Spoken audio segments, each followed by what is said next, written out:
This podcast is going to focus on helping you to extend all your vector skills that you've amassed by this point in time, working with two space, that is two dimensions, vectors on the XY plane, and then moving that towards three-dimensional thinking or three space.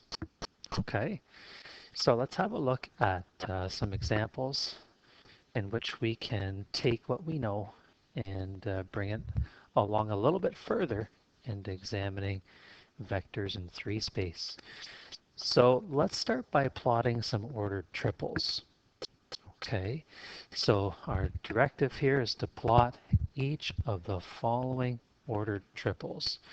So just as a bit of a background, okay, when you're given an ordered triple, okay, in terms of three-dimensional Cartesian representations, this notation here, this is equivalent to having an x, a y, and a z. Okay, those are the coordinates that you'd be using. What I'm going to do is try to do a lot of free-handed drawing in this to help develop some of the ideas. Okay, so I suggest that you do the same in terms of drawing them down into your notebook. Now, with regards to the x coordinate, when we draw our axes, we're going to indicate by using either solid and or dashed lines the positive and the negative axes. Okay, so with the x-axis, okay, typically it's drawn so that it is coming out of the page. Okay, so that would be the positive x-axis. The negative x-axis is going to go into the page. Okay, so let's just label these. This is x, okay, and over here, this tends to be the negative x-axis. Okay, that which is the dashed line. The same applies for the other components. So if we look at the y element, okay, the y element, we go positive direction is from left to right across the page, and then negative is from right to left. Okay, so let's label these as well, and we'll stick with just by labeling the negative axes. So here's the negative y-axis. Last but not least comes the z component. Okay. So z, what happens with it is that the positive axis moves from bottom to top. So it's going to point upwards from the origin, 0, 0, and the negative axis is going to, from the origin, point downwards. Okay, so here we have negative z. Let me rewrite that as it's not all that clear.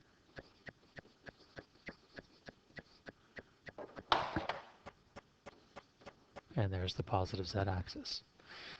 So one thing to keep in mind, and that is something known as the right hand rule.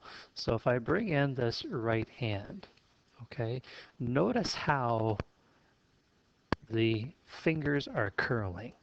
Okay, they are curling such that they are going to wrap the x-axis, okay, around the y-axis.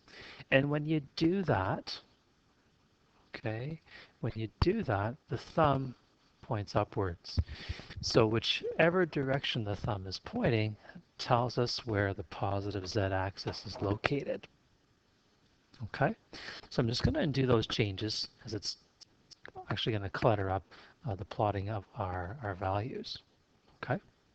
Another thing or another word to keep in mind as well is the term octant. Okay, so recognize that OCT or oct, that prefix means 8. Okay, and if you were to come on over to our three-dimensional space that we have represented on the smartboard, you could determine that there are 8, if you will, regions, or I'll call them boxes, or rather octants. Okay, so see if you can visualize the 4 boxes that would lie above the XY plane. Okay, so the XY plane is the one, okay, that goes as such. Okay, so here's our XY plane. So see if you can recognize that by tracing the depth or the height above and below the plane or XY plane, you can see these 8 octants. All right, moving along. So let's plot these particular values, and we'll start with -3, 2, and 1. I'll do 1. I won't worry about the other. I'll let you use your imagination for that. But as you work your way through, think about how you could describe to yourself, to somebody else, how to locate these points or just exactly where they are. So -3 and 2 and 1. Let's start with the negative x-axis. So we'll take a relative value. Let's say that -3 is here. +2 on the y-axis. Okay, let's say roughly here. Okay, so let's locate that on the xy plane.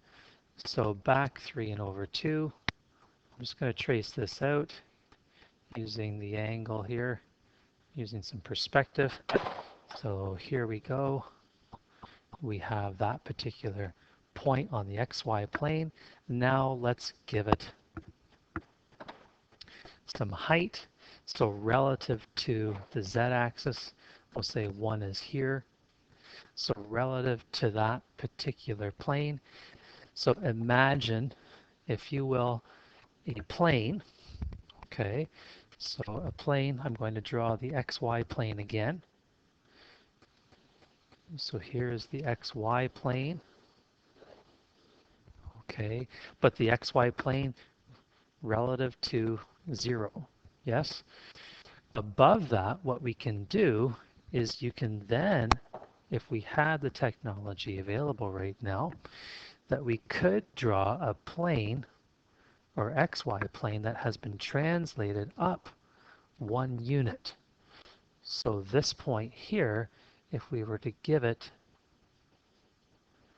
height, would be translated here. Okay, so this would be the point -3, 2, and 1. All right, so that's taken care of. And on your own time, please go back and attempt part 2. Now, let's talk a bit about plotting 3-dimensional Cartesian vectors. Okay, let's try this out. What I would like us to do to begin with is just to denote, okay, a particular point that we'll have in 3 space. Okay, and in order for us to rationalize where it's going to be located, what I'm going to suggest is that we consider the vector. Let's call it V for vector. Let's consider the vector V. Okay, and V is going to be equivalent to a vector that begins at the origin. Let's call that O, and will end with an endpoint P. Okay, and that particular vector is going to have the representation x1, y1, and z1. Okay, given that the endpoint will be P, x1, y1, and z1. Okay, so we're going to stick with the positive x, y, and z axes just for simplicity. And what we'll do is let's trace out, okay, a series of vectors. okay? Not necessarily unit vectors, but vectors that might be perhaps a multiple of I, j, and along the z-axis we'd have k. So let's denote this as x1, okay? Let's denote this one over here. I'll change it to color. Let's denote it as, okay, this will be y1, okay? So the endpoint here, we have x1. The endpoint over here, we'd have y1. And then vertically, right, going along the z-axis, let's change colors once more. Let's go with the green. And in this direction here, we would have z1. Okay, perfect.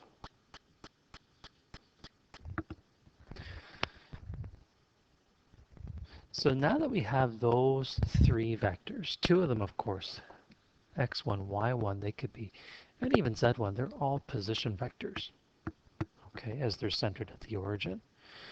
So let's continue. Okay, in order to locate the point P in 3 space, what we're going to need to do is translate. So I'm just going to clone this vector here. We're going to translate that vector and we're going to pull it out here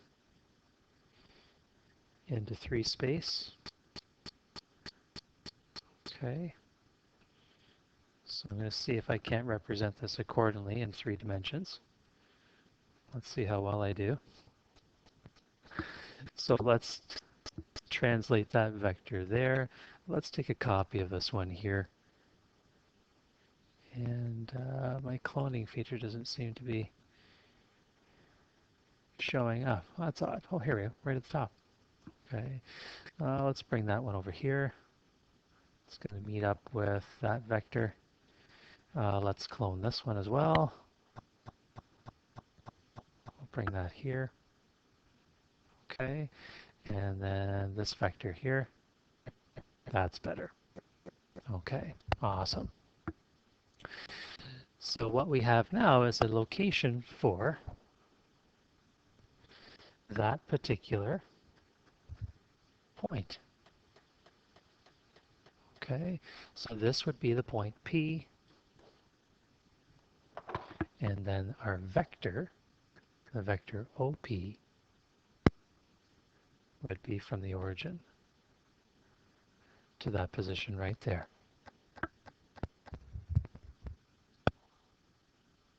Also take note of the vector sums that we could perform in order to arrive at the vector OP. So I'm just going to highlight a couple things and we're going to write a couple more things down. If we took this vector and this one and this one, if we were to find their sum, we would end up with the vector OP. Okay, so what I'd like to do is just to add a little bit more information to the diagram. Okay, so let's say, for instance, what I'm going to do is just take away these notations for now. Let's undo that change. Okay, I'm just going to take these notations away just for now. Okay, and what I'd like to do is for us just to think in a very basic form, and that is to say the simplest vector, right, that we could be using here would be the unit vectors. So if we were to use the unit vector I and the unit vector, okay, of course, here j, but translated, this particular vector here could also be j, and then k would be along the vertical aspect here. Okay, so this would be the vector k. Now also imagine that there is some possibility that these particular vectors in general would be scaled, right, by some particular value. So let's say, right, because we could combine any scalar multiple of the unit vector I along with, say, a bj and followed by ck. Okay, so any linear combination of those vectors would produce the vector OP. Okay, so I'm going to have to change this diagram, or sorry, this notation above. So well, I shouldn't change that on the other hand, okay, because x, y, and z could be relative to being the same as AI, BJ, and CK. Let's go a little bit further in expanding upon this idea of using multiples of the unit vectors. So the vector v in this case, which we've set as OP, okay, is going to be equal to the sum of AI. And notice the little hat symbol I'm using. That in fact is read as hat. So I hat, J hat, K hat. Um, seems kind of strange, but that's exactly how they're read. And then CK. So based on what we know about that linear combination, we know that the unit vector I has a representation of 1, 0, 0, and then J, right, in the Y direction would be 0, 1, 0, and then K would be 0, 0, 1. Using our scalar multiples, we would then have, right, we'd have A, 0, 0, followed by, oops, 0, B, 0, and then followed by 0, 0, C. Now, based on what we know about vector addition and its Cartesian form, this is none other than ABC.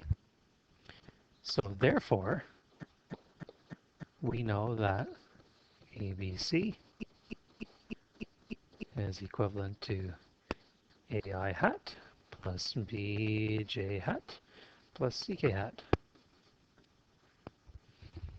Okay, so now we have a relationship for the vector v, that is OP, with respect to those three position vectors.